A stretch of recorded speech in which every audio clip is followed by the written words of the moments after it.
ಸುವರ್ಣಬಿಂದು ರಕ್ಷೋಭ್ಯಃ ಸರ್ವವಾಗೀಶ್ವರೇಶ್ವರಃ ಮಹಾರಧ್ರೋ ಮಹಾಗರ್ತೋ ಮಹಾಭೂತೋ ಮಹಾನಿಧಿಃ. ಶ್ರವಣ ನಕ್ಷತ್ರದ 2ನೇ ಪಾದದವರು ದಿನನಿತ್ಯ 27 ಬಾರಿ ಈ ಶ್ಲೋಕವನ್ನ ಪಠಿಸಬೇಕು.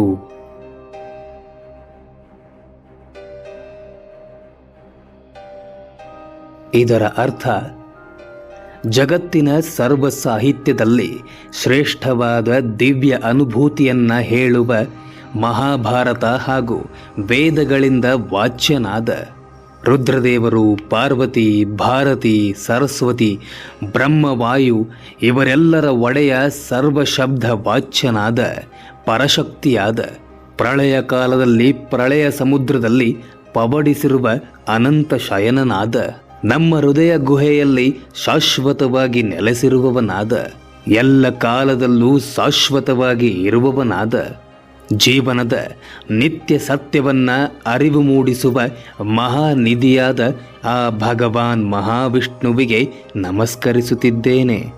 ನನ್ನನ್ನು ರಕ್ಷಿಸು ಎಂದು ಬೇಡಿಕೊಳ್ಳುವುದೇ ಈ ಶ್ಲೋಕ.